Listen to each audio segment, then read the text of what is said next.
Huminto ang isang tricycle sa tapat ng bakuran nila Samuel. Nakita niyang bumaba ang isang malaking lalaki. Kasunod ang babae at isang batang halos kaedad niya lang. 12 taong gulang yon. Hindi naalis ang kanyang tingin dito. Ipinakilala yon ng kanyang lolo Crisanto sa kanya. Yun ay si Jek, ang pinsan niyang taga Maynila. Malinis ang bihis ng bata. Puting-puti ang suot nitong damit. Nakasuot din ito ng magandang sombrero at mapormang sapatos. Halatang galing sa isang prominente at may kayang pamilya.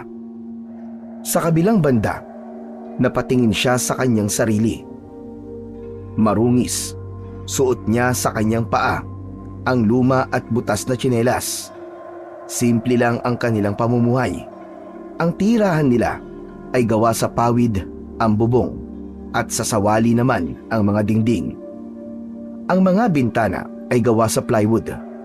May silong ang bahay na kasya ang isang bata sa ilalim. Ito ang karaniwang ginagawang tambakan nila ng mga kung ano-anong gamit.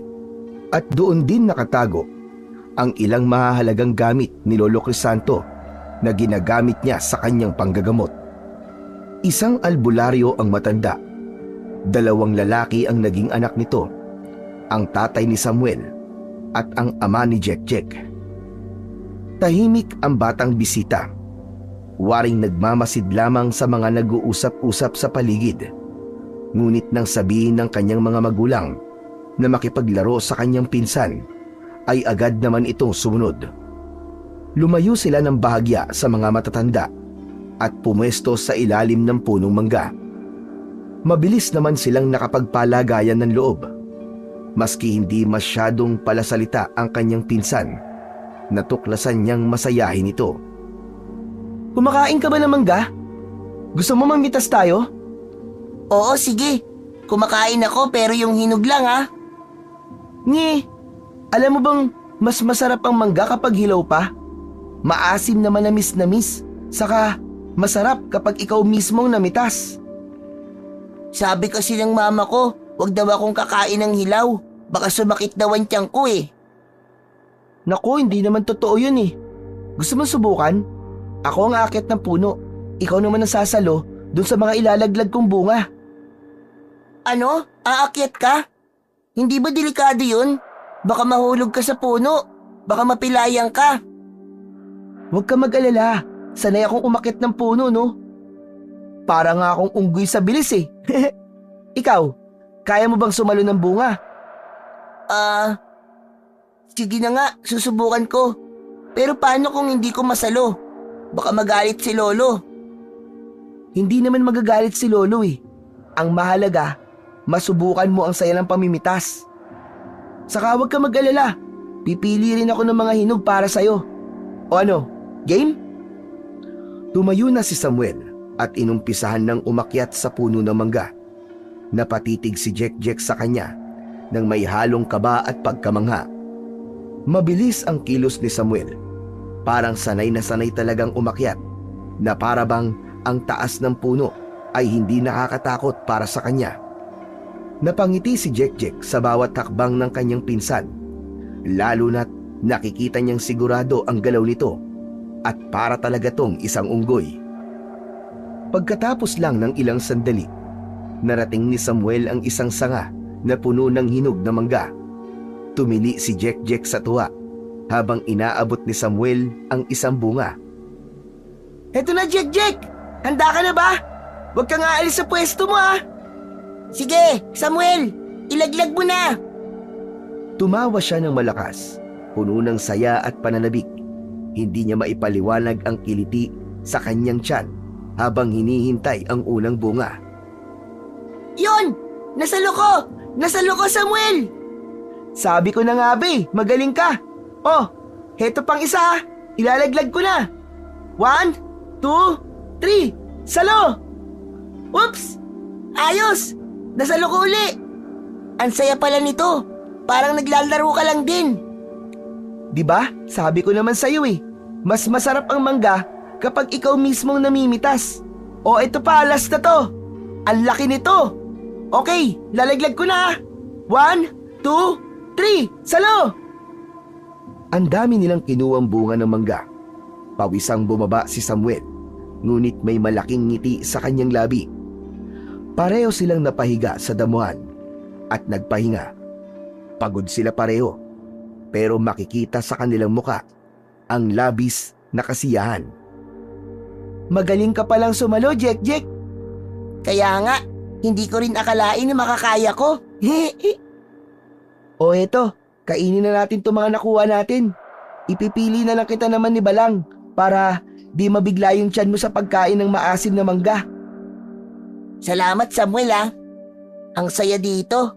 Sigurado ako na mag-e-enjoy ako dito sa buong bakasyon. Mas masaya pala yung ganito. Yung simple lang. Aba, oo naman. Masaya talaga dito. Oh, heto. Subukan mo na. Masarap yan. Sige nga, patikim. Masarap nga. Maasim-asim na matamis. Tama lang ang lasa. Bakit ngayon ko lang ito natikman? Sabi ko na sa'yo eh. Sa palagay ko, maraming bagay dito sa probinsya ang hindi mo pa nararanasan. Pero ngayong kasama mo ko, sisiguraduhin kong mararanasan mo lahat yun. Nakaka-excite naman. Hay, sana bumagal ang oras. Parang ngayon pa lang, ayaw ko nang matapos ang bakasyon ko dito. Huwag kang mag-alala, Jack. Simula bukas, mas marami na tayong gagawin. Makikipaghabulan tayo sa ibang bata. O kaya naman, mamayang gabi, manghuhuli tayo ng alitap-tap. Alitap-tap? Ano yun? Yun yung lumilipad na parang may ilaw. Talaga? May ganun dito?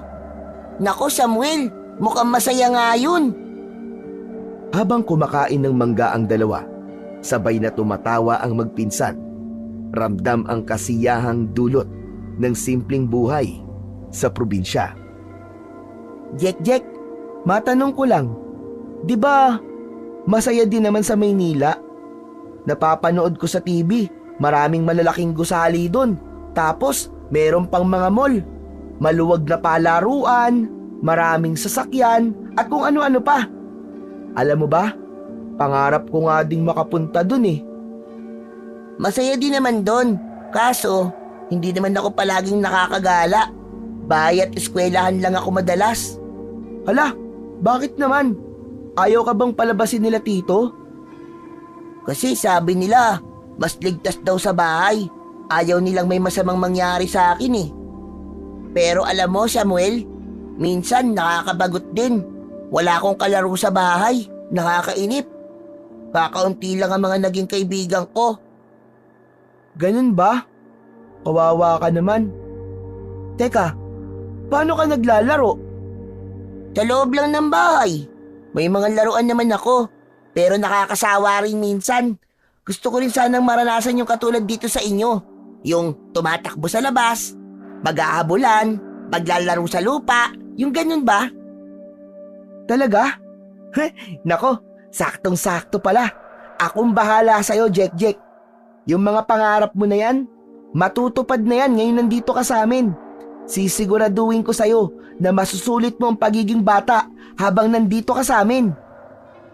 Talaga, Samuel? Ano bang nilalaro nyo dito? Aba, marami. Piko, tumbang preso, tagu-taguan. Tapos sa hapon, naglalaro kami ng patintero. Paggabi naman, nagtatakutan kami sa ilalim ng buwan. Wow, ang saya naman nun. Pero teka, hindi ba kayo pinapagalitan ng mga magulang nyo kapag nagpapagabi kayo sa labas? Minsan oo, pero hindi rin sila masyadong maigpit. Basta wag lang kami mapapahamak. Eh ikaw Jack, hindi ka ba natatakot sa dilim? Hindi naman masyado. Pero sa amin kasi, hindi uso ang takutan eh. Lagi lang ako nasa loob ng bahay bago magdilim. Parang naiinggit tuloy ako sa'yo, Samuel. Huwag ka nang mainggit, Jack. Kasi ngayon, isa ka na rin sa amin.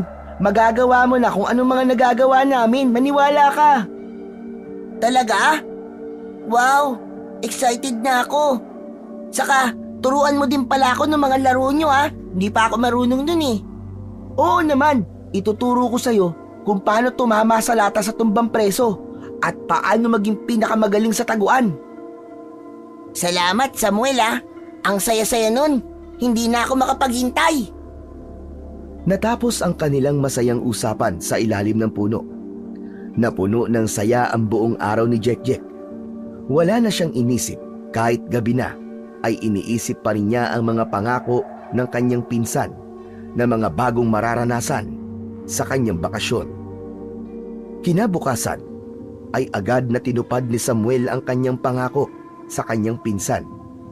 Tinuruan niya si Jack ng iba't ibang larong probinsya tulad ng tumbang preso, taguan, piko at luksong baka. Sa simula, medyo nahirapan si Jack dahil hindi siya sanay sa mabilisang takbuhan at madalas siyang unang natataya. Pero sa tulong ni Samuel at ng iba pang bata, natutunan din niya ang mga tamang diskarte.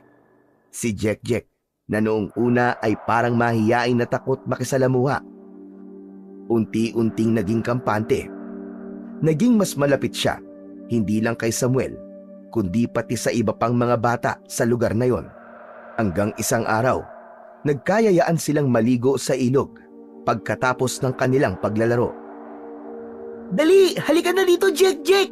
Masarap ang tubig dito sa ilog, malamig! Naku, hindi ako marunong lumangoy eh. Ayos lang yan, tuturuan kita. Akong bahala sa'yo. Dali! Sige na, subukan mo. Tignan mo yung mga bata dun oh. Mas maliit pa sa'yo pero hindi sila natatakot. Sige na, masaya to. Itinuro niya ang grupo ng mga batang nagtatampisaw at naghahabulan sa tubig. Nakita ni Jack na masayang-masaya nga ang mga bata habang naglulundagan mula sa mababang mga bato. Napatingin ang bata sa direksyong tinuturo ni Samuel. Hindi nagtagal, unti-unting napapangiti si Jack. O di ba? Mukhang ang saya-saya nila, di ba? Sige na nga, pero wag mo akong iiwan ha. Baka malunod ako eh. Huwag ka sabing mag-alala eh. O sige, dito na muna tayo sa mababaw para masanay ka. Tignan mo ako ah. Ipinakita niya sa kanyang pinsan ang kanyang kakayahan at iminostra ang tamang pagsisid at paglangoy. Ngunit halatang kinakabahan pa rin ito. Hindi ko kaya yung ginawa mo, Samuel. Ayos lang yan. Ang mabuti pa, mag-floating na lang tayo. Wala kang gagawin kundi maging kalmado lang nahihiga sa tubig. Sige, subukan mo magpalutang. Pag-uwi mula sa ilog, hindi maitatago ang kasiyahan sa muka ni Jack. Ang kanyang karanasan sa pag-aaral lumangoy ay isang malaking tagumpay para sa kanya. Lalo na't unang beses niyang naranasan ang ganong kalayaang maglaro sa tubig. Kanina lamang, ilang ulit siyang sumubok at ilang ulit din siyang napainom ng tubig dahil sa maling paggalaw at kawalan ng balanse.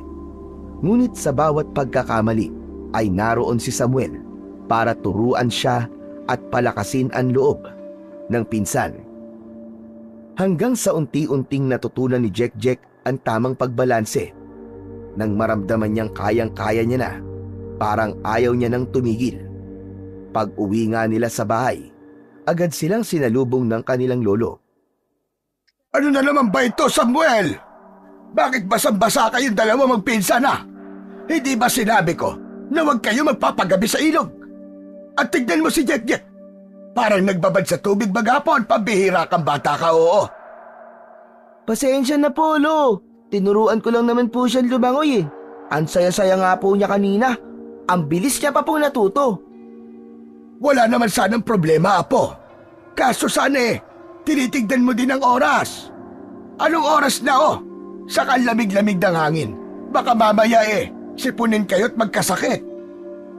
Lolo, okay lang po ako. Huwag niyo na pong pagalitan si Samuel. Sa totoo niyan ang saya-saya ko nga po. Marunong na po akong lumangoy. Nakakalutang na po ako sa tubig. Abat, masaya ka nga talaga, ano? Pero ito tandaan niyo tong dalawang sasabihin ko. Ayoko nang mauulit ito. Ayos lang na maligo kayo sa ilog. Pero sana naman huwag kayo ulit magpapagabi. Masyadong delikado. Unang-una, kapag gabi, hindi nyo nakabisado kung paano ang agos ng tubig. Traidor minsan ng ilog. Bigla na lamang tataas ang tubig nang hindi nyo namamalayan. Patawad na po, Lolo. Hindi na po mauulit. O siya, sige. Magpalit na kayo ng mga damit ninyo. Bago pa kayo abutan ng tatay mo, Samuel, kumain na rin kayo. May sopas sa kusina, iniluto ko yon. Wow! Ayos! May sopas! Tara na, dali! Magbihis na tayo! Sigurado, masarap yun! Pinakamasarap magluto ang lolo ng sopas, lalo na kapag mainit. Talaga? O sige, tara na. Salamat po, Lolo. Umalis na ang dalawang bata at nagtuloy sa poso para magbanlaw. Naiwang napapangiti ang kanilang lolo Crisanto habang pinanonood ang kanyang mga apo. Ay nako, ang mga batang ito talaga. Maagang umalis si Lolo Crisanto kinabukasan at di na siya naabutan ng mga bata pagkagising. Ayon sa itay ni Samuel, nagtungo ito sa gubat upang manguha ng mga halamang gamot.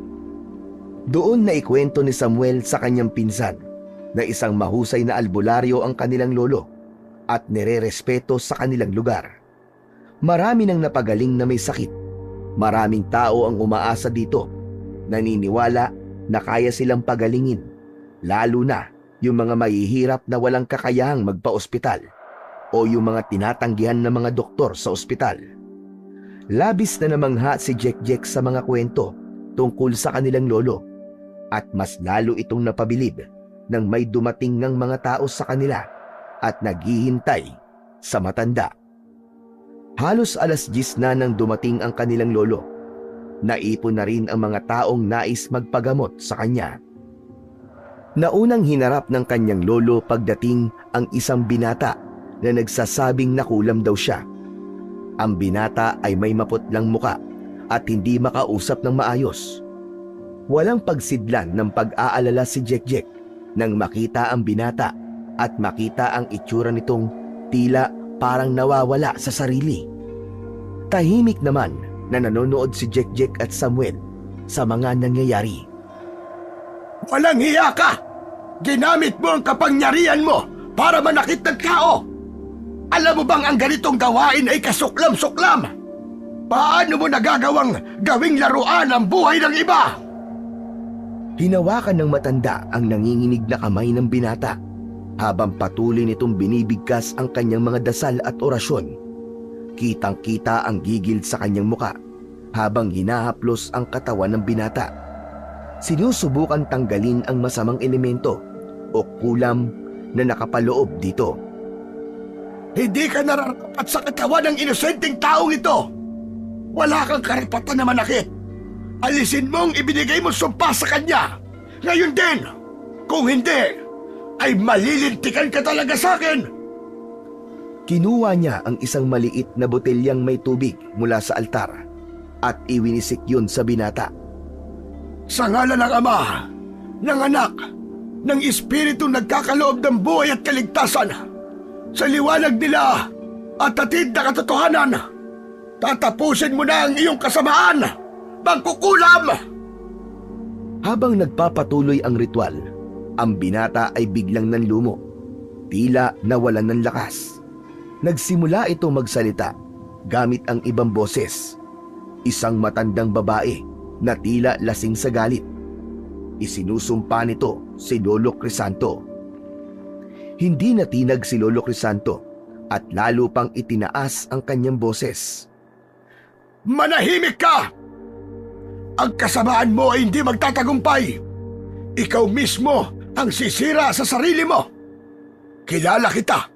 Kaya kung ayaw mong mahubaran ng maskara ang pagkatao mo, sumunod ka sa nais ko. Tanggalin mo ang sumpa na nilagay mo sa katawan ng lalaking ito. Sa huling bahagi ng ritual, itinaas ni Lolo Crisanto ang krus at itinapat ito sa binata. Dahan-dahan itong tinanggal ang masamang espiritu na nakapasok sa katawan ng binata. Bumalik ang normal na anyo ng binata at bigla na lamang itong humagulgol. Huminga ng malalim si Lolo Crisanto, ngunit hindi pa rin humupa ang galit sa kanyang muka. Tumalikod siya sa binata at hinarap sina Jack at Samuel na nanonood mula sa gilid. Nakita nyo? Tignan nyo ang nangyari sa kanya. Ganitong klase ng kasamaan ang dapat labanan. Kapag pinabayaan natin ang mga kagaya ng mangkukulam na yon, mas marami pang masasaktan. Kaya tandaan nyo mga apo, wag na wag nyong gagamitin ang kapangyarihan para sa kasamaan. Muling tumingin si Lolo Crisanto sa paligid, para bang sinisiguro niyang wala nang natitirang bakas ng masamang espiritu ng mangkukulam. Pagkatapos ay binalingan niya ang binata. Iho, magdasal ka at humingi ng tawad. Ang ganitong buhay ay hindi para sa'yo. Baguhin mo ang landas mo habang may oras ka pa. Tahimik na sumunod ang binata. Nanginginig pa rin, ngunit tila unti-unting nagiging kalmado. Samantala, si Jack at Samuel ay hindi nakapagsalita. Labis ang paghanga sa kanilang lolo, sa kanilang nasaksihan. Para kay Jack, ang lahat ng kanyang mga napanood ay nagmistulang para sa mga napapanood niya sa mga nakakatakot na pelikula. Grabe! Ang galing ni Lolo! Imba! Nakita mo ba yun, Samuel? Ang tapang-tapang niya, no? Sabi ko naman sa'yo, Jack eh. Magaling talaga yan si Lolo. Marami na siyang napagaling dito. Hindi siya susuko hanggat hindi niya napapagaling ang kanyang mga pasyente. Maski ano pang sakit nila, mapaordinaryong sakit o kulam, barang, maski nga inaswang kaya niyang gamutin Susmi, uso ang aswang dito? Medyo, pero wala ka naman dapat ikatakot kasi yung mga aswang na yun, takot sa lolo natin. Hindi sila mag-aabala na takutin tayo o abalahin. Takot lang nila sa kapangyarihan ni Lolo Crisanto. Naku, pag nagkataon, tepok talaga sila. Paano niya ginagawa yun? Parang ang hirap naman nung ginawa niya kanina. Di ba siya natatakot? Ewan ko ba? Pero sa palagay ko, sanay na kasi siya. Alam mo ba, sabi niya sa akin, minsan, wag daw tayong matatakot sa kung anuman. Basta alam natin ang ipinaglalaban natin ay ang tama. Yung mga masasama daw ang dapat na matakot. Nakakabilib talaga ang lolo natin. Kalmado lang siya bang kinakausap yung mangkukulam. Parang andali lang sa kanya ng lahat. Aba, teka. Mukhang ako yata ang pinag-uusapan ng dalawa kong apo Anong meron sa atin dyan, ha? Opo, Lolo. Pinag-uusapan po namin yung ginawa nyo kanina. Ang galing-galing nyo po. Tapos, ang tapang-tapang nyo po. Sana, maging katulad po namin kayo, Lolo. Alam niyo mga bata, sa totoo lang, natatakot din si Lolo. Lalo na kapag alam kong malakas ang kalaban ko. Pero, hindi ko hinahayaang manaig ang takot sa akin. Kasi, kapag nagpadala ka sa takot, doon ka matatalo. Paano niyo po nagagawa yun? Simple lang, iho. Hindi ko iniisip ang sarili ko. Ang iniisip ko palagi, yung mga taong umaasa sa akin. Kapag alam mong may umaasa sa'yo, mas gugustuhin mong maging matatag kaysa magpaalipin sa takot. Ang galing niyo po talaga, Lolo. Idol ko na po kayo simula po ngayon. O di ba? Sabi ko sa'yo hindi basta-basta si Lolo. Bayani namin dito yan. Nako, kayong dalawa, tumigil na nga kayo sa mga pambobola nyo.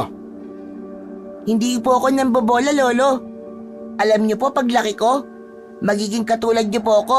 Gusto ko po maging kasing tapang at kasing galing niyo, Lolo. Sa tamang panahon, mga apo. Sa tamang panahon. Pero sa ngayon, gusto ko munang mag-focus kayo sa inyong pag-aaral. Mahalaga yon para maging mabubuting tao kayo balang araw. Ang pagiging albularyo, hindi basta-basta. Hindi madali ang buhay na ito. Pero ang galing niyo po, Lolo. Ang dami niyo po natutulungan. Salamat, Samuel. Pero hindi nyo nakikita lahat ng hirap na kaakibat nito. Hindi lang tapang ang kailangan dito. Kailangan din ng tiyaga, malasakit at tamang kaalaman. Kaya gusto ko rin po maging kagaya niyo, Lolo. Gusto ko rin po tumulong sa ibang tao. Tama naman yan. Maganda ang hangarin mo, Jack. Pero hindi yun magiging madali. Bago pa man kayo pumasok sa ganitong landas, gusto kong maging handa kayo. Hindi lang sa isip, kundi pati sa inyong puso. Kaya pala Lolo, lagi niyo kaming sinasabihan na mag-aral na mabuti. Pero, paano po kayo nagsimula bilang albularyo po? Hindi ko pinangarap ito noon, Samuel. Pero nung bata pa ako, nakita ko kung paano tinulungan ng isang albularyo ang pamilya namin. Doon ko naisip na gusto ko rin makatulong sa iba, lalo na sa mga taong walang ibang mapuntahan. Ang galing naman po talaga, Lolo. Sana po balang araw, magawa rin po namin yon. Magagawa niyo yun. Basta't magtatrabaho kayo para dito. Pero sa ngayon, tulad na sinabi ko, mag-focus muna kayo sa mga bagay na kailangan niyong matutunan. Ang bawat bagay may tamang panahon. Opo Lolo, mag-aaral po kami ng mabuti. Gusto po naming maging handa para matuto rin po kami sa inyo balang araw. Yan ang gusto kong marinig. Basta tandaan nyo ha, kahit saan kayo dalhin ng buhay, mahalaga na manatili kayong mabubuting tao. Hindi man kayo maging isang albularyong katulad ko. Ang pagiging mabuti at matulungin ay sapat na para magdala ng pagbabago. Opo Lolo, salamat po. Santo, habang tinitignan ang kanyang mga apo. Alam niyang malayo pa ang tatahakin nila, pero natutuwa siyang makita ang kanilang interes at hangarin na tumulong sa kanilang kapwa. Si Lolo Crisanto ay minsang nagbilin sa dalawang bata na wag lalabas ng bahay kapag wala siya at ang tatay ni Samuel. At tulad ng minsan, may mahalagang pupuntahan ang kanilang lolo.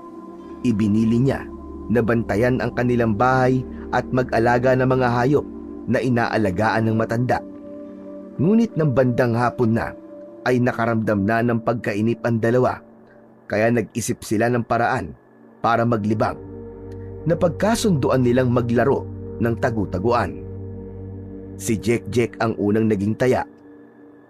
Nahanap ang kanyang pinsan na nagtago lang sa likod ng pinto ng bahay, nang si Jack naman ang nagtago. Ibang tagpo ang laro. Hindi kagad natagpuan si Jack ng kanyang pinsan. Hehe, pabira. Akala ko ako na ang pinakamahusay sa larong tagu-taguan. Pero kabaligtaran na ngayon. Hindi ko siya mahanap ah. Nasaan kaya si Jack? Jack! Jack, labas na! Hindi kita kayang hanapin! Sirit na ako! Biglang may narinig siyang mahinang tunog na nanggagaling sa silong ng bahay ni Lolo Crisanto. Lumapit siya doon at sumilip. Doon niya nakita si Jack na tila may kung anong tinitignan sa harap ng isang malaking baul. Nagtaka kagad si Samuel kung anong bagay ang nakakuha ng atensyon ng kanyang pinsan, kaya't kagad siyang lumapit at nakiusyoso. Sa loob ng baul ay tumambad ang mga kakaibang bagay. Mga bote na puno ng lana, isang lalagyan na may laman ng iba't ibang puting bato, ilang piraso ng mga tuyong halaman, at isang lumang aklat na mistulang nabalutan na ng alikabok.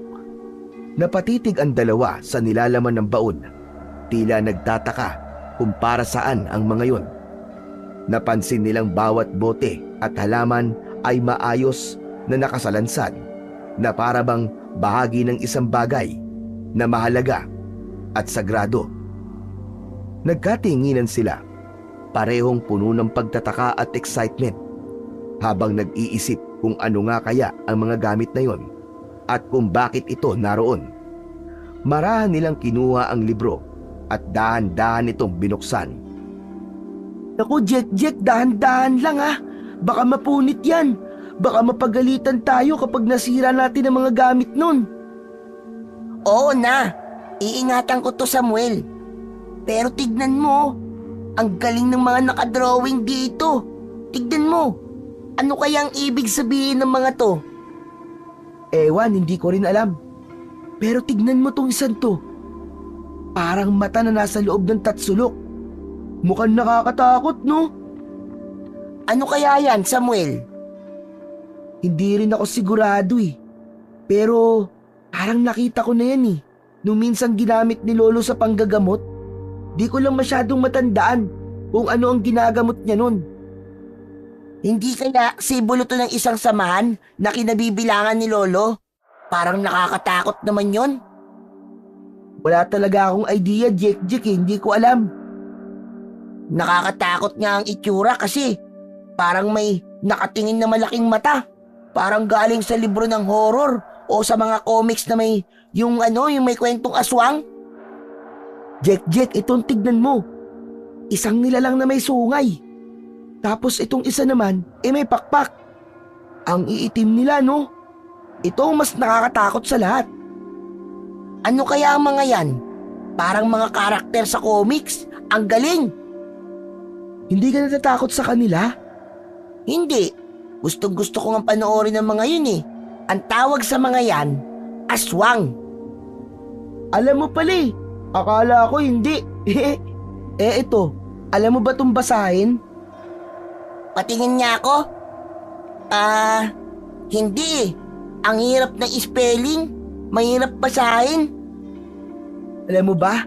Narinig ko na yan na binabasa ni Lolo kapag nasa harap siya ng altar. Parang Latin yata yung ibig sabihin yan eh. Sigurado kang Latin dito? Baka gawa-gawa lang yun ni Lolo. Tingin mo ba? Totoo ang lahat ng nakasulat dito? Sabi ni Lolo, lahat ng bagay na nandito raw sa libro ay may pinanggalingan. So baka totoo nga. Pero paano natin malalaman yun?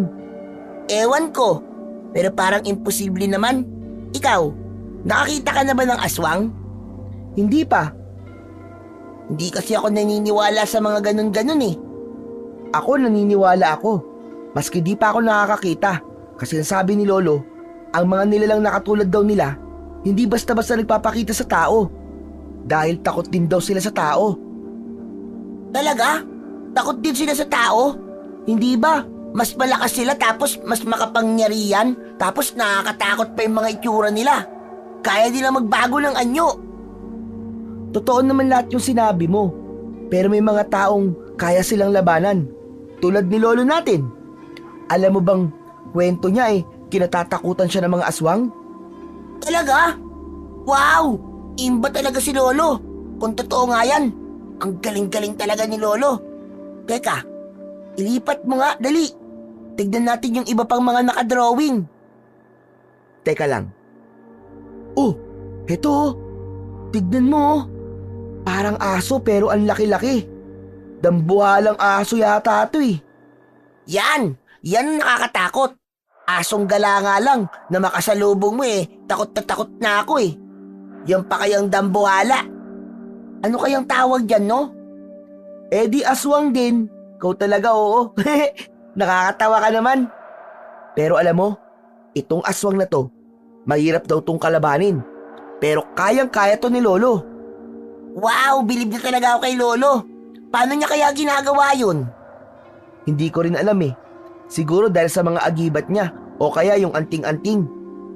Kita mo naman yung kapangyarihan niya nung nakaraang araw, di ba? Mangkukulam nga na kaya niyang puksain eh. Aswang pa kaya. Kaya nga parang magic yung ginawa niya, no? Ang galing talaga ng Lolo natin. Gusto kong matutunan din yun. Gusto kong maging albularyo pagtanda ko. Tulad ni Lolo. Alam mo, Jack, ako rin kaya. Kaya nga minsan nagpapaturo na ako kay Lolo eh. Pero minsan ayaw niya akong turuan. Sabi niya kasi, kailangan daw malinis ang puso ng isang manggagamot. Hindi ko alam kung ano bang ibig sabihin nun eh. Kasi mabait naman ako. Kaya pwede na rin sana, di ba?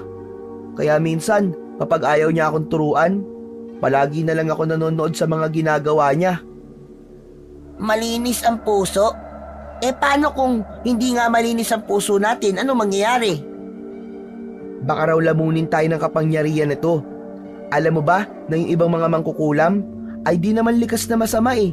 Yung iba sa mga dating albularyo na natukso raw ng demonyo, yun daw yung mga naging mangkukulam.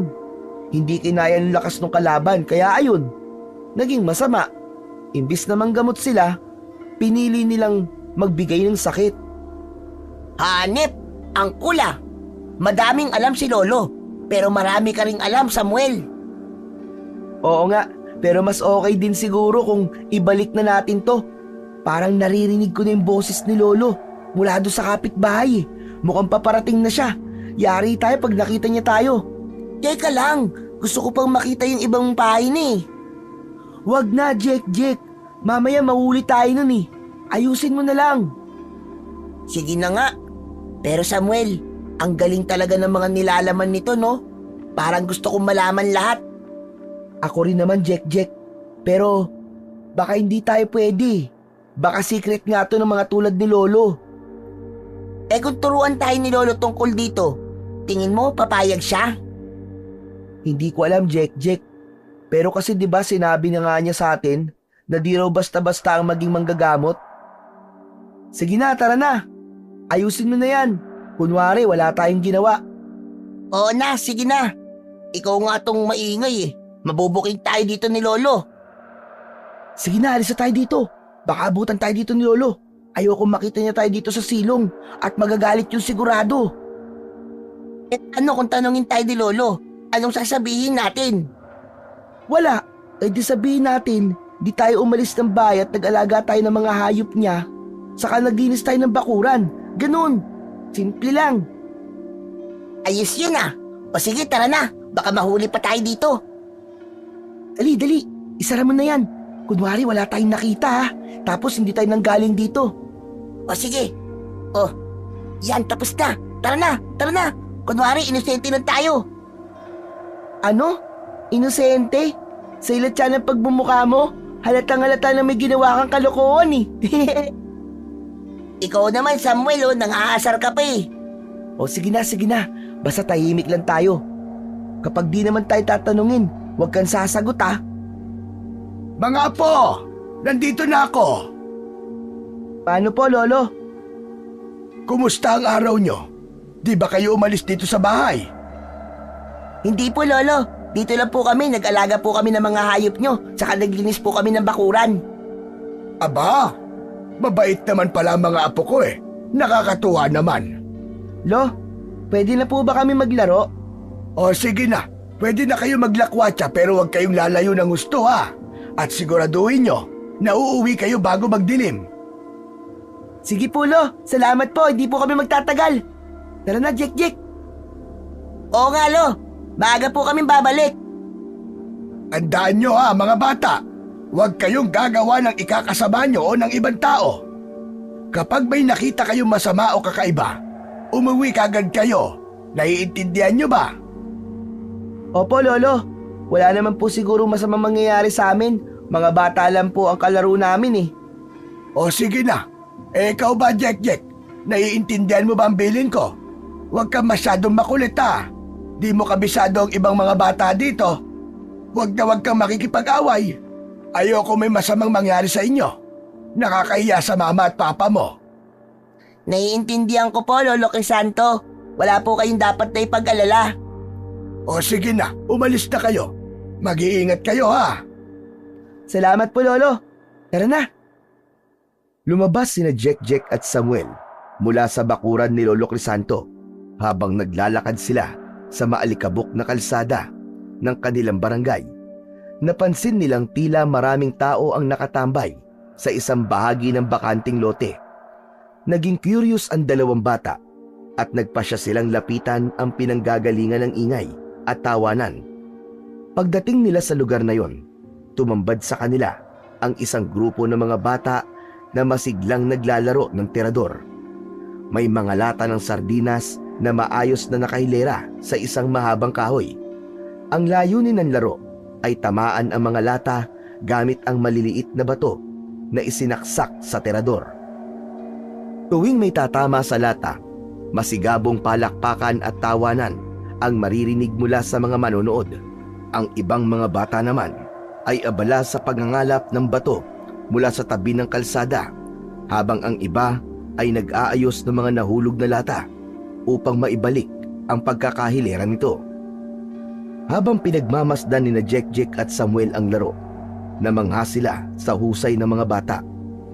Ang ilan doon ay nakakapuntos ng tuloy-tuloy, at ang mga hindi tumatama ay tinutukso ng kanilang mga kaibigan. Nagkatinginan sina Jack at Samuel, sabay ngiti, tila nagkakaintindihan. Samuel, tingnan mo oh. Ang gagaling nila maglaro ng tirador. Kaya nga ang gaganda rin ng laruan nila. Tara, subukan natin sumali. Nilapitan nila ang mga grupo ng kabataang yun at nagmasid. Napansin ni Jack ang ganda ng disenyo ng ilang laruan. Gawa ang ilan sa makikinis na kahoy na may makukulay na goma, samantalang ang iba ay mukhang simple pero matibay. Saan kaya nakakabili niyan? Marami sa bayan yan. Malamang dun binili kasi yung itsura, hindi yan basta ginawa lang dito. Pwede ba nating subukan din? Sali tayo sa kanila. Sa kanilang panonood, napansin ng dalawa na may ilang tirador ang hindi ginagamit. Napukaw ang interes ni Samuel at naisip niyang baka pwede nilang hiramin ang mga ito at subukan din. Gusto niyang pagbigyan ang kanyang pinsan na taga Maynila. Sa puntong yon, isa sa mga bata ang lumapit sa kanila. Inabot nito ang isang lumang tirador kay Samuel. Sabay sabing maaari nila itong gamitin.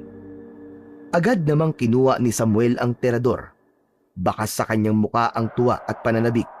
Si Jack naman, hindi nagpahuli. Humiling siya na makagamit din, at ang isa pang bata ay nag-abot sa kanya ng isa pang tirador. Sinubukan ni Jack at Samuel ang tirador. Si Samuel ang unang nagpakawala ng bato. Ang kanyang unang tira ay bahagyang sumablay, ngunit malapit na ito sa mga lata. Nakita niya kung paano ito tumama sa lupa sa gilid ng plataporma. Kaya't mas lalo pa niyang sinubukang pagbutihin ang pag-asinta.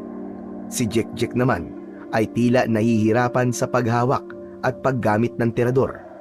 Ang kanyang unang tira ay halos hindi umabot sa hilera ng mga lata, na ikinatawa naman ng mga batang nanonood sa kanila. Hindi siya nagalit, sa halip ay natatawa rin siya sa kanyang sarili. Sa halip na sumuko, nakinig siya sa payo ng mga bata na itaas pa ang kanyang pag-asinta at mas lakasan ang paghilang ginagawa niya sa goma. Sa ikalawang pagkakataon, naging maayos na ang tira ni Jack. Kahit hindi pa rin niya natamaan ang mga lata, mas malapit na ito kaysa sa unang niyang subok. Si Samuel naman, sa wakas, ay nakatama ng isang lata sa kanyang ikatlong tira. Malalakas na hiyawan at palakpakan ang maririnig sa buong palaruan. Grabe, ang sarap pala nitong laruin. Gusto ko rin magkaroon ng sariling tirador. Magpapabili ako kay Lolo. Alam ko merong ganyan sa bahay. Pagmamay-ari yun ni Lolo. Ginagamit niya minsan sa panguhuli ng ibon. Wow, talaga? Nako, sigurado akong astig ng tirador ni Lolo. Astig talaga yun. Saka mahusay si Lolo sa tirador. Nako, sinasabi ko na sa'yo, walang sablay yun kapag siyang tumira. Sa pool palagi. Ayos. Kung ganon, ay sa kanya ako magpapaturo para maging mas mahusay pa ako. At kapag magaling na ako, lalaban ako ulit dito para ako na magiging pinakamagaling. Oo, sige na. Basta usayan mo pag-iensayo ah. Oo, Samuel. Habang tumatagal ang dalawa sa pakikipaglaro, unti-unti nilang natututunan ang tamang paggamit ng tirador. Si Samuel ay mabilis na nakapag-adjust at kapag tumira ay nakakatama na ng lata. Agad siyang pinuri ng mga kasamang bata. Si Jack naman, bagamat nahihirapan sa simula, ay hindi sumuko. Sa bawat subok niya, mas nagiging maayos ang kanyang pag-asinta. At sa wakas, natamaan din niya ang isang lata na ikinatuwa ng lahat. Hindi maikakaila ang saya sa mukha ni Jack. Parang nagwagi siya sa isang paligsahan. Bagamat alam nilang hindi sila kasing husay ng ibang bata na naroon, ngunit labis na ang sayang naranasan nilang makasali sa larong yun. Para kay Jack, yun ang unang beses niyang nakapaglaro ng ganong klase ng laruan. Hindi niya makalimutan ang bawat hagikgik, tawanan at palakpakan.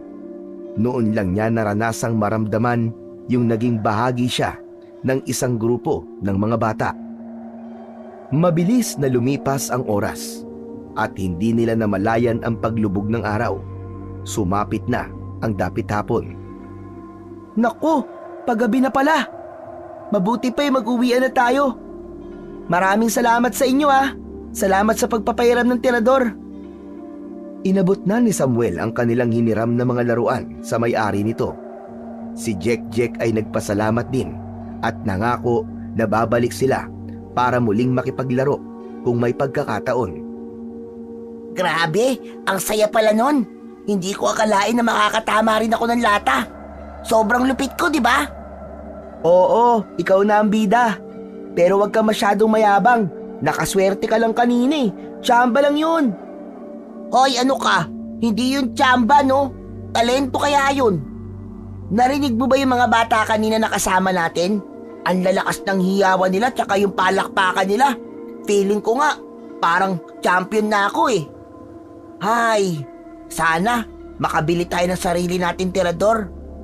Ayos lang kaya yung kay Lolo? Papayag yun. Mabait naman si Lolo Pero kapag nabilan ka na, siguraduhin mo na magpa-practice ka ng marami. Baka sa susunod di mo na naman matamaan yung lata. Bakit? Parehas lang naman tayo mayabang Kung ikaw nga, ilang beses ka rin sumablay Alam mo, kapag meron na tayong tirador, magpapagalingan tayo sa pagkasinta. Ano, game? Challenge ka agad. Hindi pa nga tayo nakakauwi Ganun talaga. Tapos kung sino man nanalo sa ating dalawa, siya ang tatanghaling Tirador King sa barangay na to.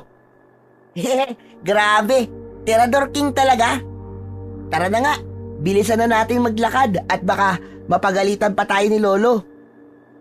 Pagdating nila sa bahay ni Lolo Crisanto, nadatnan nila ito sa harap ng bahay. Nakaupo sa isang lumang upuan habang humihigop ng mainit na kape. Napatingin ito sa kanila at napangiti. Mukhang napagod kayo sa kakalaro Kumusta?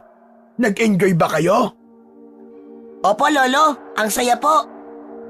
Agad nilang ikinuwento ang kanilang karanasan, kung paano sila tinuruan ng mga bata, ang kanilang hirap sa simula, at ang tagumpay nilang makasali at makatama ng lata.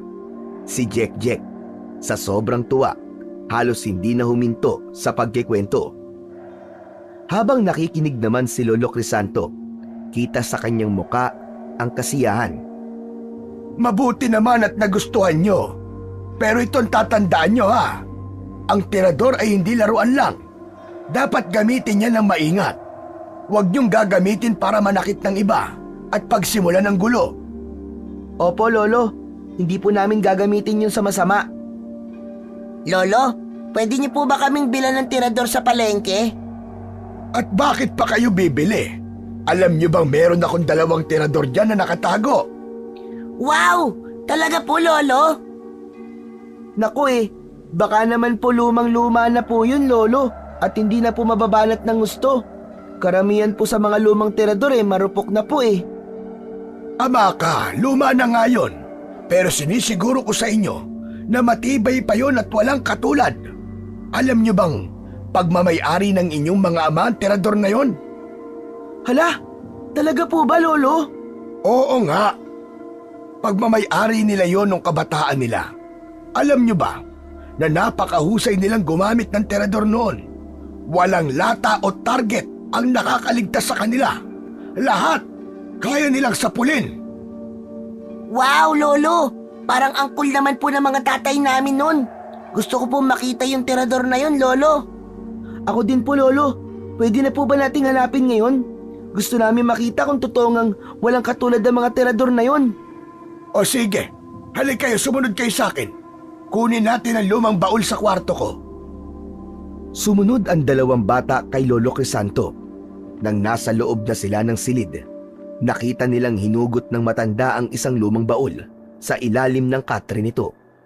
Binuksan ng lolo ang lumang baul na gawa sa kahoy. Amoy luma na yon at halos natatabunan na ng alikabok. Nang buksan niya yon, ay agad niyang hinugot mula dito ang 2 terador mula sa ilalim ng mga lumang tela. Heto na sila! Tignan nyo! Kita nyo tong ukit sa hawakan? Ang mga tatay nyo ang gumawa nito. Pinaghirapan nila yan. Bawat detalye para maging mas magaan sa kamay at mas madali ang pagbitaw ng bato. Wow, ang ganda po, Lolo. Parang gawang profesional. Ang smooth po hawakan, no? Grabe, ang tibay pa rin po ng goma. Akala ko po, paputol-putol na to dahil luma na eh. Yan ang sinasabi ko sa inyo. Kahit luma na, inaalagaan ko mga yan. Kaya matibay pa rin hanggang ngayon. Lolo, pwede po ba namin gamitin to? Oo nga po, Lolo. Magpa-practice lang po kami para maging kasing galing din po kami nila tatay. O sige, pero sa likod lang kayo ng bahay ah. Ayokong gagamitin niya kung saan-saan, lalo na't hindi kayo nagpapaalam. Tandaan nyo, ang tirador na yan, huwag gagamitin sa anumang klase ng kalokohan. Opo, Lolo. Masaya nilang sinubukan ang mga terador sa likod ng bahay. Si Jack ay agad sinubukan ang hawakan at tila nagulat sa gaan at ganda ng gamit. Si Samuel naman ay nagpakitang gilas. Bagamat hindi pa sanay, sinubukan niyang tumama sa isang dahon na nakabitin sa sanga. Wow! Ang galing nito, Lolo! Ang daling gamitin! Parang mas accurate to kaysa sa mga tirador ng mga bata kanina. Oo nga, Jack. Pero kailangan pa natin ng practice. Ang hirap din pala ng pag-target ng maayos. Ganyan din ang mga tatay nyo nung una nilang ginamit yan. Practice lang ang kailangan. Pero masaya ako na nagustuhan nyo mga tirador nila. Alagaan nyo yung mabuti ha. Opo, Lolo, promise po. Iingatan po namin to. At gagaling din po kami tulad nila. Salamat, Lolo ah. Napaka-special po ng mga tirador na to. Pangako, gagamitin po namin to ng tama. Yan! Yan ang gusto kong marinig mula sa inyo. Eh kayo po, marunong din po ba kayo nito? Aba, ako ang tirador king dito sa barangay namin noon. Palagi naming nilalaro to noon ng mga kaibigan ko. Ang galing! Meron pala talagang tinatangal na tirador king dito, Lolo. Akala ko po kasi, biro lang po yun ni Samuel kanina eh. Siyempre meron. Kung ganun, pwede niyo po ba kaming turuan, Lo? Alam nyo, kung gusto nyong gumaling, dapat matutunan nyo ang tamang disiplina. Hindi basta tira lang ng tira. Sige, subukan nyo. Patamaan nyo ang maliit na punong yun. Yung maliit po na puno, Lo? Hala, parang ang hirap naman po nun. Mahirap ba ka mo? Nako, kaya nyo yan. Basta focus lang kayo. Ang sikreto sa tirador, hindi lang lakas, kundi tiyaga at tamang tiyempo. Sige nga, Lo. Paano po ginagawa yun? Ganito, bigyan nyo ako ng tirador. Dali! Inabot nila ang terador kay Lolo Crisanto. Huminga ng malalim si Lolo Crisanto at nag-focus sa maliit na puno. Isang mabilis na bitaw at tumama sa puno ang bato. Grabe, Lo! Ang galing nyo! Isang subok lang tumama ka agad! Oo nga, parang expert na expert kayo, Lo ah. Naniniwala na po kung isa kang maalamat na tirador king. Paano niyo po nagawa yun, Lo? Tulad ng sinabi ko sa inyo, focus lang. At siyempre, may kasamang pag-iensayo. Kapag sineryoso nyo, magiging magaling din kayo sa tirador. Sana nga po, Lo.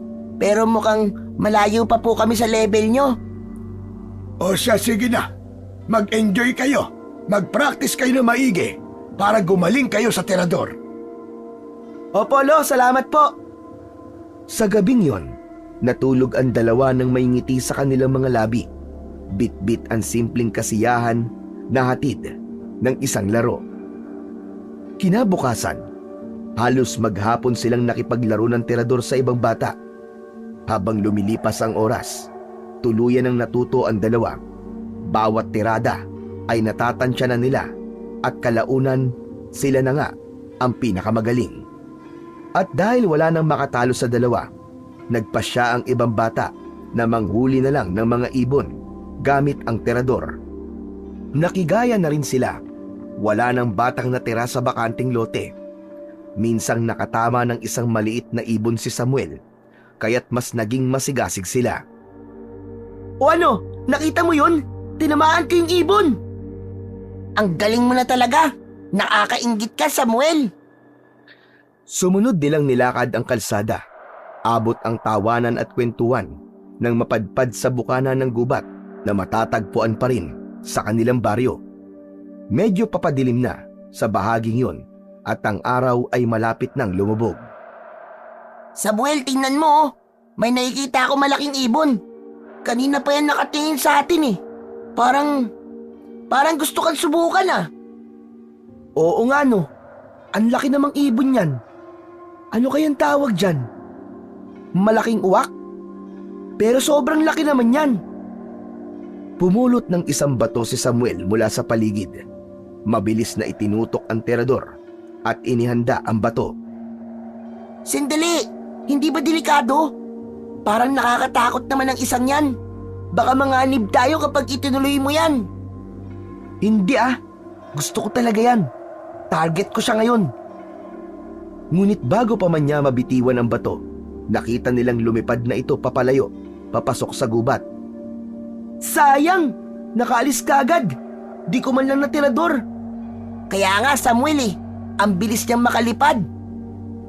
Sa susunod, kapag nakita natin ulit yung ibon na yun, humanda siya sa akin. Hindi ko na siya hayaang makawala. Tama, pagandaan natin siya. Mukhang may alam ako magandang bato na pwede natin gamitin pang tirador ng mga ganong klase ng ibon. Ano? Bato? Saan tayo makukuha ng magandang bato? Sa silong ng bahay ni Lolo. Di ba yung sa may taguan niya, may magagandang bato doon? Oo nga no, naalala ko yun, nakita ko rin yun. Perpekto ang hugis ng mga yun. Mabibilog ang mga bato. Tama, kunin natin yun. Para kapag makita natin uli yung ibon, yun ang gagamitin natin sa kanya. Mabuti pa magpaligsahan tayo, ano? Kung sino makauli sa ibon na yun, kailangan may reward. Ano namang reward? Okay, ganito. Kung sinong una makakahuli, magiging utusan niya ng 3 araw ang talunan. Okay, sige, payag ako, ayos yan. Pero teka, paano kung pareho tayo makahuli? Madali lang yan, Samuel. Kung pareho tayo makahuli, hati tayo sa reward. Ano? Ang labo mo naman. Basta, sisiguraduhin ko sa'yo na ako ang mananalo. Ha? Puro kayabang. Sige nga, tignan natin. Hindi alam nila Jack at Samuel na ang kanilang pinag-uusapan ay hindi basta ordinaryong ibon. Ang nilalang na kanilang nakita sa gubat ay isa palang aswang na nagmamasid sa paligid. Tahimik itong nakamasid sa kanila mula sa mataas na sanga ng puno, at ang bawat kilos ng dalawa ay maingat nitong sinusubaybayan. Hindi ito lumipad palayo dahil natakot, kundi upang magkubli at maghintay ng tamang pagkakataon. Habang naglalakad ang dalawang magpinsan, tahimik at matyaga silang sinundan ng ibon mula sa taas. Ang mga mata nito ay nag-aalab at tila umaapoy dahil sa pagkapula. Pagdating nila sa bahay, agad silang tinawag ng matanda nang mapansin nito ang ibon sa himpapawid na parang isang lawin na paikot-ikot at handang dumagit. Madali kayo! Pasok sa bahay, dali! Ha? Bakit po, Lo? Huwag na kayong magtanong, sige na! Bilisan nyo, pumasok na kayo! Pagpasok nila sa loob ng bahay, ay agad isinarado ng matanda ang lahat ng mga bintana at pinto. Napansin na kagad ng matanda na may hindi tama sa paligid. Lalo pat pagkapasok nila ay umalingasaw sa hangin ang isang nakakasulasok na amoy ng pagkabulok. Parang pinaghalong nabubulok na karne at singaw ng nabasang lupa. Pawisan ang matanda maski hindi naman mainit. Ayos lang po ba kayo, Lo? Oo, ayos lang ako, Samuel. Kayong dalawa, wala ba kayo napapansin? Wala naman po, Lo. Ngunit hindi mapakali ang matanda. Matagal niya nang kilala ang ganong mga palatandaan. Ang malamig na hangin, ang kakaibang amoy, at ang hindi maipaliwanag na kilabot sa kanyang batok ay pahiwatig na may bagay na hindi dapat na naroon. May konting kaba ang matanda ng gabing yon. Lalo pat hindi agad makakauwi ang kanyang anak dahil nagpaalam ito ng umaga na baka magkakaroon sila ng overtime sa trabaho. Lolo, bakit po kayo ganyan ngayon? Ayos lang po ba kayo? May nararamdaman ako sa paligid, Apo. Maski anong mangyari, huwag kayong lalabas ng bahay. Maging alerto din kayong dalawa. Ano po ba nangyayari, Lo? Kanina pa po kayo hindi mapakali Tapos, para pong natatakot kayo. Hindi ito basta takot lang, Samuel. Nag-aalala ko sa inyo dahil... Tumigil ang matanda sa pagsasalita dahil bigla na lang may narinig silang kaluskos mula sa bubong. Napahinto silang lahat at ang katahimikan ay parang nagpatindi sa kanilang kabang nararamdaman. Ano yun? Tumahimik lang kayo. Huwag kayong maingay. Tumayo ang matanda at kinuha ang isang kwintas sa altar. Inabot din niya ang itak na nakasuksok sa may bintana. Lumapit ito sa may pinto at bahagyang binuksan ito at sumilip sa labas. Madilim na sa labas ng kanilang kubo. Walang nakita ang matanda, ngunit ang amoy ay mas tumindi. Ano po ba talaga nangyayari, Lo? Ano po sinisilip niyo dyan? May nakikita po ba kayo? Wala akong nakikita. Pero ramdam na ramdam ko ang presensya niya. Presensya? Nino po, Lo? Aswang. Presensya ng aswang. May aswang sa paligid at pinaglalaruan tayo. Hala! Naku, Lo! Anong gagawin natin? Magdasal kayo. Hindi kayo dapat magpakita ng takot at kahinaan. Ilang sandali ang lumipas. Biglang may naramdaman silang parang dumapo sa itaas ng bubong. Ang tunog ng yabag ay malinaw na naririnig habang tila may naglalakad sa taas.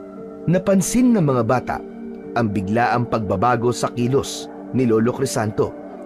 Naging mas alerto ito at ang mga mata ay naniningkit na ng dahil sa galit. Kung sino ka man, umalis ka ritong demonyo ka! Hindi ka kailangan sa lugar na to! Lumayas ka dito! Narinig ang yabag na huminto, ngunit saglit lang yon dahil nagpatuloy muli ang mabibigat na hakbang sa itaas. Huwag mong subukan ang pasensya kung damuho ka! Baka hindi ka makaalis ng buhay dito! Biglang bumagal ang mga yabag at pagkatapos ay nakarinig sila ng isang malakas na pagaspas ng hangin, kasunod ng papalakas na huni ng wakwak. Kinabukasan, parang walang nangyari sa nakaraang gabi. Ang dalawang bata, masigla pa rin at masaya. Nagkataon namang umalis ang kanilang lolo dahil ipinatawag ito para manggamot sa kabilang barangay. Mahigpit ang bilin nito sa dalawa na wag munang maglalalabas dahil sa nangyari nung nakaraang gabi. Ngunit ang magpinsan, tila baliwala lang sa kanila ang naranasan. Itinuloy pa rin nila ang kanilang kasunduan. Nang makaalis na ang kanilang lolo, mabilis nilang tinungo ang silong at binuksan ang baol na taguan. Muli nilang nasilayan ang makikinis at mabibilog na bato. Perpekto para sa kanilang mga terador. Namili sila ng mga bato. Tignan mo! Nahanap ko na ang pinakamainam na bala ko. Tignan mo! Perfect na perfect, di ba? Sisiguraduhin kong ako makakahuli ng ibon na yun. Ako mas magandang nahanap. Tignan mo. Mas mabigat. Tsaka magiging mabisa to. Ako mananalo. tignan na lang natin. O siya, tara na. Matapos makahanap ng sapat na bato, nagbalik ang magpinsan sa gubat kung saan nila huling nakita ang malaking ibon.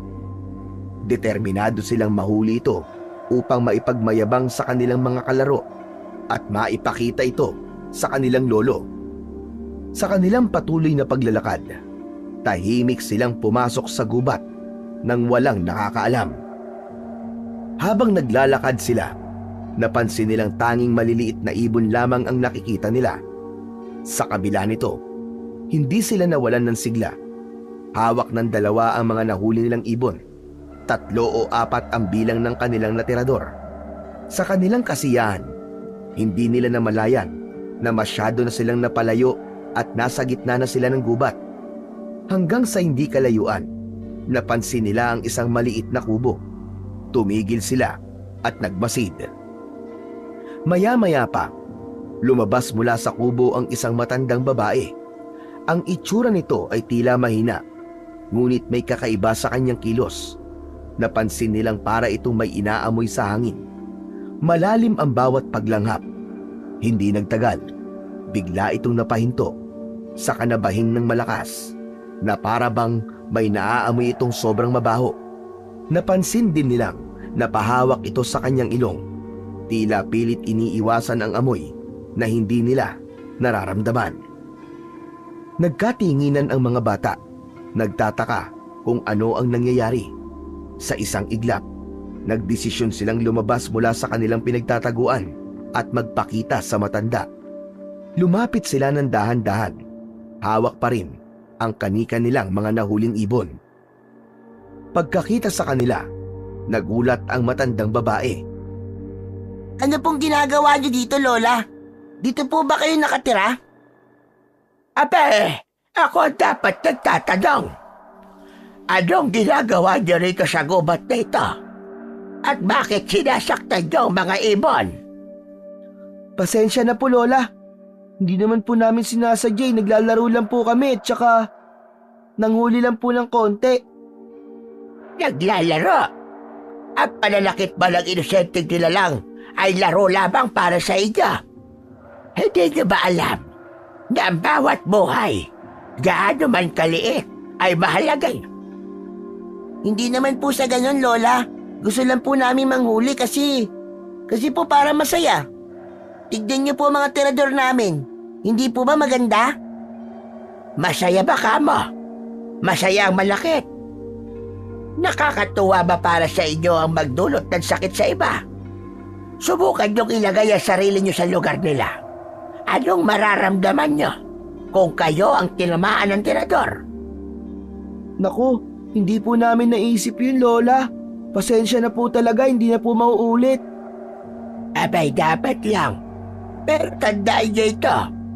Ang gubat na ito ay tahanan ng maraming nilalang. Ang bawat halaman dito, ibon o hayop, ay may ganap sa isa't isa. Huwag niyo silang sirain para lang sa pansariling kasiyahan. Opo, naiintindihan po namin. Salamat po sa paalala niyo, Lola. Mabuti naman kung ganon. Sige po, aalis na po kami. Sandali lang. Wag muna kayong umuwi. Mainit pang araw.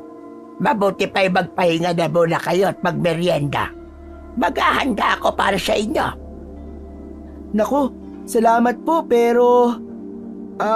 sa susunod na lang po siguro. Busog pa po kasi kami. Ano? Tinatanggihan niyo ba ang alok ko? Hindi magandang tumanggi sa grasya. Hindi naman po sa ganun, Lola. Ayaw lang po namin makaabala sa inyo. Makaabala? Sa tingin niyo ba mag-aalok ako ng hindi bukal sa loob ko? Hindi niyo ba alam na ang pagtanggi ay kawalang galang? Lalo na kung galing sa mas nakakatanda. Pero baka po kasi nakabalik na po ang lolo namin eh. Kanina pa po wala sa bahay. Malalagot po kami. Uuwi na po kami, Lola. Natatakot ba kayo sa akin? Kaya ayaw niyong pumasok sa bahay ko? Ganito na ba talaga mga kabataan ngayon? Hindi marunong magtiwala. Hindi naman po sa ganon, Lola. Pero talagang busog pa po talaga kami ni Samuel. Kung ganon, sige. Bumalik na lamang kayo dito sa ibang araw. Sige po, babalik po kami dito. Hihintayin ko kayo. Lumapit ito kay Jack at hinawakan ng bata. Ngunit agad siyang napabitaw sa braso ng bata. Biglang nagbago ang ekspresyon nito sa muka. Bumalik ang matapang at nakakatakot nitong titig. Anong klaseng mga bata kayo? Kami po yung mga superhero po ng bayan. Maaasahan sa oras ng kagipitan. Pasensya na po kayo kay Samuel, Lola. Halika na nga, kung ano-ano sinasabi mo.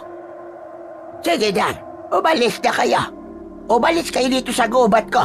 At wag na wag kayo babalik. Huwag naman po kayo magalit sa amin, Lola. Pagpasensyahan niyo na po kami. Umalis na kayo dito. Mga istorbo kayo. Tumaas ang boses ng matanda at ang kanyang mga titig ay naging mas matindi. Habang ang dalawang bata ay natigilan sa gitna ng pag-uusap, napansin nilang hindi na ito nagbibiro. Mabilis nilang nilisan ang gubat at umuwi. Sakto namang pagkarating nila ay saka palang umuwi ang kanilang lolo. Sabay-sabay silang nagtanghalian. Pagkatapos nun ay pinatulog ang dalawang bata para sa siesta. Habang natutulog, nagkaroon ng masamang panaginip si Samuel. Sa kanyang panaginip, nakita niya ang matandang babae mula sa gubat. Sa harap niya, nagbago ang anyo ng matanda. Ang kanyang buhok ay gumulo, humaba at tumalas ang mga kuko. At ang mga mata nito ay naging pulang-pula at matalim. Ang matandang babae ay nagkaroon ng matulis na pangil at naging isang nakakatakot na halimaw. Bigla itong sumugod sa kanila ni Jack at namuntik na siyang kagatin. Nagising siya sa takot. Wala siyang pinagsabihan tungkol sa masamang panaginip na yon. Pagkatapos silang pagmeryendahin ng kanilang lolo, ay kaagad na nagpaalam ang dalawa para makipaglaro sa kapwa nila mga bata. Noong una, nakisali sila sa pagtitirador lang ng mga lata, ngunit si Jack ay nainip. Hindi na siya kontento sa ganong laro. Mas gusto niya nang targetin ang mga buhay na hayop. Sige na kasi, Samuel. Tara na doon sa gubat. Maski doon sa may bungad lang, malakas ang pakiramdam ko na naroon yun ngayon. Kasi naman, baka tuwing hapon lang yung nagpapakita. Halika na, puntaan na natin. Wag na lang kaya, umuwi na lang tayo. Paano yung usapan natin? Kung ganon, pumapayag ka ng maging talunan? Anong talunan na sinasabi mo? Parang may magiging talunan. Hindi pa naman natin nahuhuli yung malaking ibon ah. Kaya nga, hulihin na natin eh. Sige na, bakit ba kasi ayaw mo? Yung matanda kasi sa gubat kaninang umaga. Sabi niya, wag na daw tayo mananakit ng anumang hayop dito sa gubat. Natatakot ka rin sa matanda? Di ba parang makakalimutin na yun? Bakit ka matatakot dun? Basta, hindi ko maintindihan eh. O sige, kung ayaw mo, di ako na lang. Ay hindi naman pwede yun. Pagagalitan naman ako ni Lolo kung uuwi ako mag-isa. Yung mga bato mo, andyan ba? Oo, nandito. Nakatago lang naman sa bulsa ko eh. O siya, tara na. Sa bukana pa lang ng gubat, ay nakita na nila kagad ang puntiryang ibon. Malaki yun. Para itong isang napakalaking uwak na itim ang kulay. Tuwang-tuwa si Jack dahil sa wakas ay magagamit na nila ang mga mabibilog na bato mula sa baul ng kanilang lolo. Sandali, ako muna ang titira. Ayaw-ayaw ka pa. Hehe. Tapos ikaw rin pala ang mauuna. Inayaan ni Jack si Samuel. Pinanood niya ito habang inilalagay ang bato sa kanyang tirador. Itinutok niya ito sa ibon at sa isang tira lang, tinamaan ang ibon sa katawan. Ayos! Sapol! Anong ayos? Tinamaan mo lang naman eh. Pero di naman halos tinablan. Hehe. Ako naman panoorin mo ko. Kinuha ni Jack sa kanyang bulsa ang batong pinakapinili niya. Dahan-dahan niya tong nilagay sa kanyang terador. Ngunit habang ginagawa niya yon, ay biglang nalaglag ang bato. Hala, nalaglag! Yan, kasi ang yabang-yabang mo. Paglalagay lang ng bato, di mo magawa. Agad na yumuko si Jack upang pulutin ang kanyang paboritong bato. Ngunit sa pagbaba ng kanyang mga kamay, nahiwa ang kanyang daliri sa damo na may matalas na dahon kung saan nahulog ang kanyang bato. Aray! Aray ko! Nasugat ako! Ano nangyari? Nasugat ako eh! Ang sakit! Tignan mo, dugo-dugo! Masakit? Ay, hindi pala, hindi masakit. Wala lang to. Sigurado ka? Oo naman, ang layo-layo sa bitukan nito eh. Habang pinupulot ni Jack ang bato, hindi niya napansing na bahiran na ito ng kanyang dugo. Muli niyang inasinta ang ibon at sa pagkakataon yon, nang bitiwan niya ang bato, ay tinamaan ang ibon sa pakpak. Bilis itong lumipad palayo, pero kitang-kita na tila hirap ito sa pagkampay ng kanyang malalapad na pakpak. Nang makalayo na ang inasintang ibon, agad nilang hinanap ang kanilang mga bato. Alam nilang kailangan nila itong isauli sa baul dahil baka hanapin ng kanilang lolo. Sa kanilang pagbabalik sa bahay, naabutan nila si Lolo Crisanto na nakatayo sa labas ng bakuran. Nang makita sila, ay agad sila nitong tinawag at inanyayahan kagad na pumasok sa loob. Pagpasok nila, agad nilang napansin ang mesa sa kusina. Nakapatong doon ang isang lumang baul na nakabukas. Halata sa mukha ng kanilang lolo ang labis na pagkabahala at galit. Pinakialaman niyo mga gamit ko? May nawawala sa baul ko! Ano po kasi lolo eh? Ano po kasi? Heto po. Kumuha po kami ng mga bato dyan. Pasensya na po lolo. Ito po ang akin, Lolo. Pasensya na po. Habang inaabot ang mga bato, isang bato ang nakapukaw ng pansin ng matanda. Agad itong napakunot ng noo. Pinakatitigan niya ang batong nanggaling kay Jack at bahagyang inamoy yun. Anong ginawa niyo? Naglaro lang po kami ng tirador. Yan pong batong hawak nyo, may tinamaan po yan na malaking ibon. Opo, Lolo, tama po yun. Alam niyo po ba, natamaan ko po sa pakpak. Sayang nga nakalipad. Pero mukhang napuruan. Kasi hirap na hirap pong pagkampay ng pakpak niya eh. Hindi yun basta ibon lang. Aswang ang tinamaan niyo. Ano po? Aswang? Oo, isang aswang ang tinirador niyo. Amoy na amoy ko ang dugo ng aswang dito sa batong ito. Delikado kayong dalawa. Ang mga aswang, kapag nasasaktan, hindi yan tumitigil hanggat hindi nakakaganti. Hala ka, Jack! Ikaw ang babalikan ng aswang na yon. Hala, bakit ako? Di ba, napuruan mo yung aswang sa pakpak niya? Oo, pero di ba tinamaan mo din naman siya? Babalikan ka din niya, hindi lang ako. Kala mo ha? Hindi naman niya ininday yung bato galing sa akin eh. Ibig sabihin, hindi siya nasaktan. Sandali, ibig sabihin, dalawa kayong tumirador dun sa aswang? Opo, nauna po si Samuel, pero hindi po ininda ng aswang yung tama. At yung sayo, dun siya nasaktan. Teka, imposible. Tanong ko, nabahiran ba ng dugo ang bato bago niyo to ginamit? O, di ba, Jack? Nasugat yung daliri mo kanina bago mo tirahin yung ibon? Opo, nasugat po yung daliri ko dahil doon sa matalas na dahon. Naiintindihan ko na kung bakit.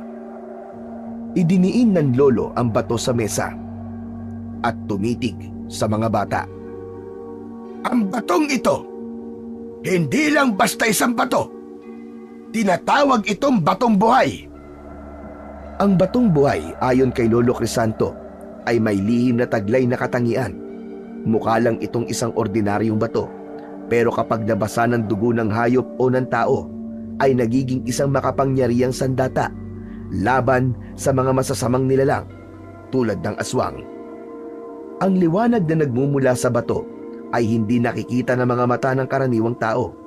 Ngunit para sa mga aswang at ibang nilalang ng dilim, ang kislap nito ay nakakasilaw at magdudulot ng matinding sakit at pinsala.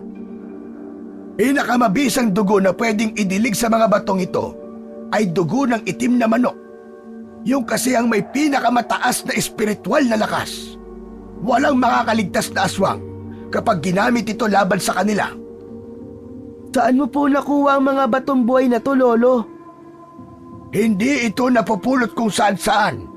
Pero makikita ang mga bagay na tulad nito sa mga sagradong lugar na pinangangalagahan ng mga elemento o diwata. Tulad ng bundok o bulkan o kaya ay sa gubat. Wow! Ang cool po nun! Idinagdag pa ni Lolo Crisanto na ang batong buhay ay madalas gamitin katambal ng tirador bilang isang mabisang panlaban sa mga aswang na lupad o yung mga aswang na may mga pakpak at lumilipad. Kapag ibinala ang batong yun sa tirador, ay magdadala yun ng mas higit na mas malakas na enerhiya at lakas na kayang bumutas ng anumang tamaan nito. Nagdudulot din ito ng sakit at panghihina sa aswang natatamaan. Madalas pa nga kung tinamaan ng mga aswang, nasusunog ang bahagi na tinatamaan ng bato at ang sugat ay mahirap nang maghilog. Lolo, paano po yun? Hindi naman po namin sinasadya na saktan yung aswang eh. Hindi namin alam na aswang siya. Maaari nga nasaktan niyo ito nang di niyo namamalayan o hindi sinasadya. Pero nasaktan niyo pa rin siya. Namutla ang mukha ni na Jack at Samuel. Anong gagawin namin, Lolo? Mamamatay na po ba kami? Kakainin po ba kami ng aswang? Hindi ko naman hahayaang mangyari yon sa inyo mga apo. Basta makinig kayo sa mga biling ko. Huwag na huwag kayong lalabas ng bahay lalo na sa gabi. Saka huwag na rin kayo magpapaabot ng dilim sa labas ng bahay. Dito na muna kayo at maghahanda ako ng proteksyon para sa atin. At sa susunod na pagkakataon, kayong dalawa, huwag na kayong makialam sa mga gamit ko. Maraming bagay dito na hindi nyo naiintindihan at baka magamit nyo pa ng mali. Nagkakaintindihan ba tayo? Opo, Lolo. Naiintindihan po namin, Lolo.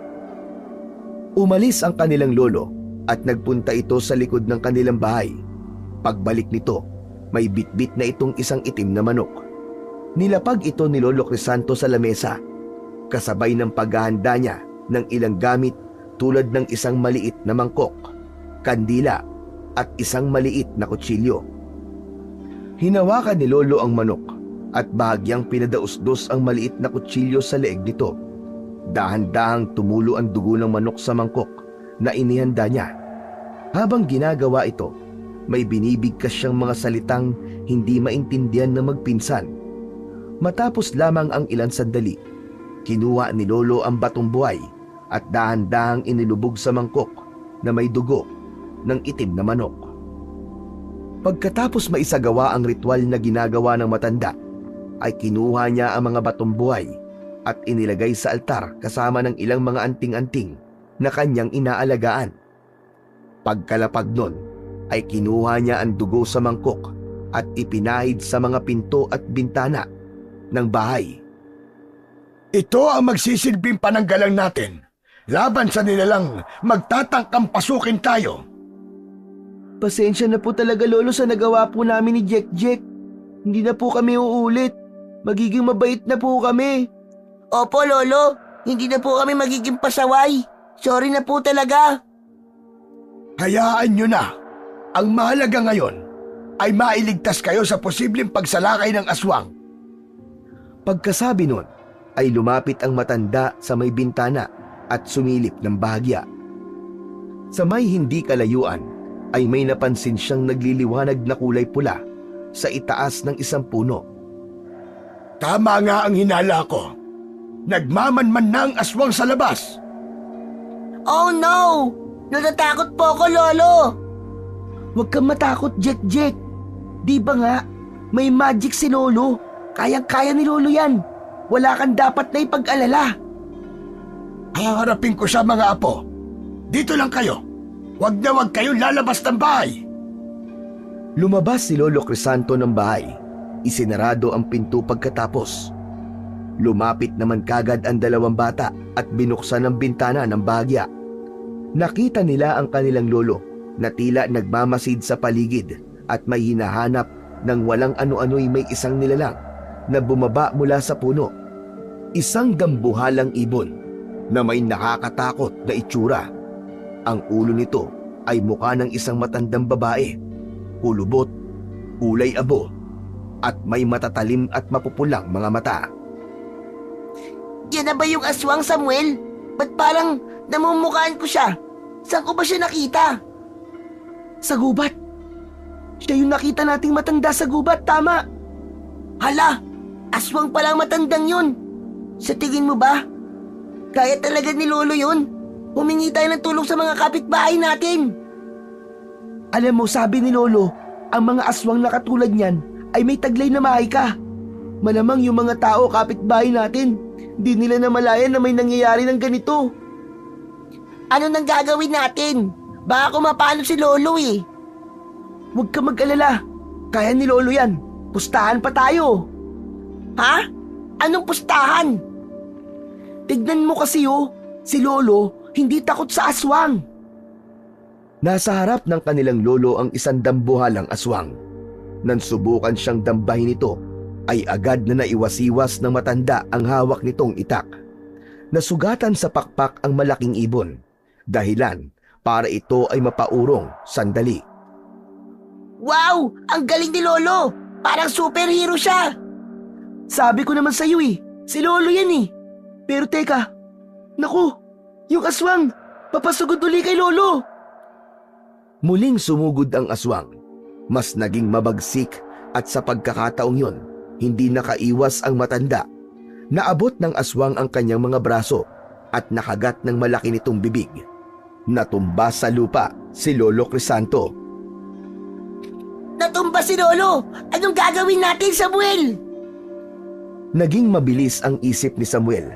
Napatingin siya sa altar kung saan inilagay ng kanilang lolo ang mga batong buhay. Jek, kailangan natin tulungan si Lolo. Pero paano? Madali lang yan, halika na. Kunin natin yung mga bato. Sa sinabing yun ni Samuel, ay agad silang nagkaintindihan. Mabilis nilang kinuha ang kanilang mga terador at kinuha ang batong buhay. Nang nasa labas na sila, doon nagsimulang mag-ingay ang dalawang bata upang maagaw ang atensyon ng aswang na lupad. Hoy! Bakit na aswang? Hindi kami natatakot sa'yo. Baka akala mo, kaya mo kaming takutin. Nagkakamali ka! Oo nga, kung gusto mo, nagtunay na laban, kami ang harapin mo. Ano ba kayo? Sinabi ko nandun lang kayo sa loob ng bahay. Hindi nyo alam ang ginagawa ng mga bata kayo. Delikado rito, dali! Pumasok kayo sa loob! Pero Lolo, hindi ka namin pwedeng pabayaan na sakta ng aswang na yan. Magkakasama po tayong lalaban, Lolo. Hindi po namin nahayaan na ikaw lang umarap sa kanya. Kayang-kaya din namin ang aswang na yan. Hindi nyo naiintindihan ang sinasabi nyo. Hindi ito isang laro. Ang aswang ay hindi basta-bastang nilalang. Pumasok kayo doon ngayon din. Ako na bahala dito. Ang tatapag naman ng mga batang ito. Hindi nyo ba alam kung sino ang kinakalaban nyo? Huwag kayong mag-alala, mga bata. Hindi ko kayo sasaktan. Agad. Hindi mo kami matatakot. Lumayo ka sa amin. Oo nga, walang lugar ang mga katulad mo dito. Bumalik ka na kung saan ka nang galing. Ang kakapal ng mukha niyong mga bata kayo. At tatapang nyo. Pero wala kayong magagawa laban sa akin. Ako magdidesisyon kung sino uunahin ko. Ang matanda o kayo. Tama na! Tama na! Pumasok na kayo sa loob! Sabi ko ako nang bahala dito! Ang buhay niyo mahalaga, mga apo! Pero Lolo, Biglang sumugod ang aswang kay Lolo Crisanto. Ngunit bago pa man ito makalapit, nagpakawala na kagad si Samuel ng isang bato galing sa kanyang tirador. Ngunit sumablay ang kanyang unang tira. ito pa ang isang bato, Samuel. Galingan mo. Patamaan mo sa mata. Muling nagpakawala si Samuel ng isa pang tira at tumama na ito sa isang mata ng aswang. Napahiyaw ang aswang ng dahil sa sakit. Galit na galit at umalingaw-ngaw ang malalim nitong boses sa buong paligid. Aray!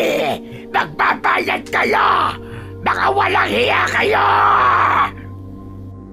Isa pa, Samuel! Nasasaktan nga siya sa batang buhay! Nabubutas ang katawan niya sa bawat tama! Tama ka, Jek-Jek! Wala nga laban ng aswang na to sa sandata natin! Sige, ikaw naman! Patamaan mo rin! Naging sunod-sunod na ang ginawang pagtira ng dalawang magpinsan.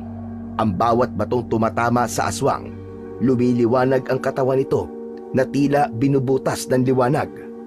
At sa maikling segundo, ang aswang ay unti-unting nawalan ng lakas. Tigil! Tama na! Wala kayong galang sa matanda! Tigil! Ano ka mo? Matanda? Eh ikaw, wala kang galang sa buhay ng tao! Tama na! Suko na ako! Suko na ako! Nilangin ng mga bata! Ang mga tulad mo ay traidor! Kaya heto na ang katapusan mo!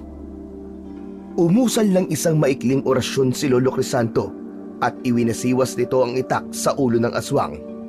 Napugutan ito ng ulo. Sige na!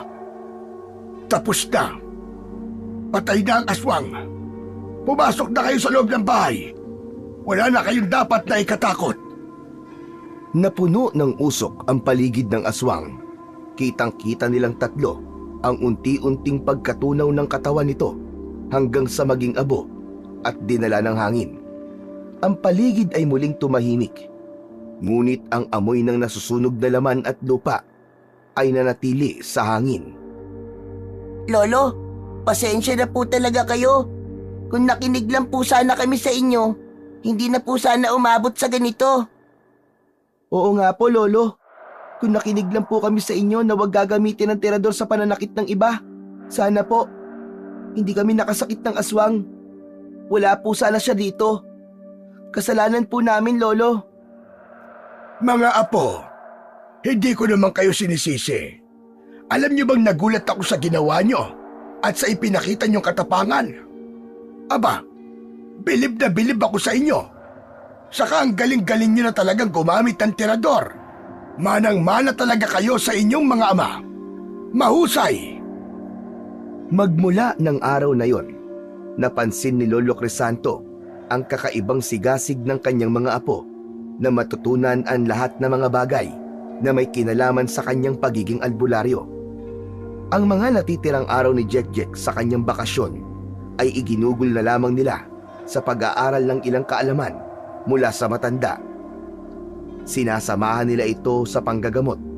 Tinuturuan sila sa panghihilot at paggawa ng mga halamang gamot. Ipinakilala rin sa kanila ang mga sinaunang orasyon na ginagamit para labanan ang masasamang espiritu at lahat ng alagad ng mga dilim. Isang mahalagang aral na itinuro ni Lolo Crisanto ay ang wastong paggamit ng mga pangontra. Ipinakita niya ang kahalagahan ng bawat anting-anting at mga agimat, partikular ang batong nagligtas sa kanilang mga buhay laban sa banta ng aswang, ang mutya ng batong buhay. Habang lumilipas ang mga araw, mas naging masigasig ang magpinsan at dahil doon, natuwa ang matanda na meron na ngang magmamana ng kanyang mga kaalaman at galing bilang isang manggagamot. Lumipas ang maraming taon at unti-unti nang nagbunga ang mga aral na iniwan ni Lolo Crisanto sa kanyang mga apo. Sa bawat araw na nagdadaan, naging dalubhasa si Jek-Jek sa panggagamot gamit ang mga halamang gamot at sinaunang orasyon. Pinagyaman niya ang kaalamang natutunan mula sa kanyang lolo, kaya't kinilala siya bilang isang mahusay na manggagamot sa kanilang bayan. Ang mga pasyente mula sa iba't ibang lugar ay dumagsa sa kanilang tahanan upang magpagamot. Samantala, si Samuel naman ay nagtuon ng pansin sa paggamit ng mga anting-anting at iba pang proteksyon laban sa mga masasamang nilalang. Sa taglay niyang likas na tapang at dedikasyon, naging tanyag siya bilang isang biyasang antingero. Hindi nagtagal, nakilala siya sa kanilang bayan bilang isang birador ng aswang. Isang tagapagtaboy at tagapuksa ng mga masasamang nilalang na nanggugulo sa kanilang lugar. Magkasabay nilang dinala ang legasiya ng kanilang lolo at sa bawat tagumpay nila, laging naaalala ng magpinsan ang mga aral ng kanilang mahal na lolo na magsisilbing pundasyon ng kanilang lakas at kaalaman.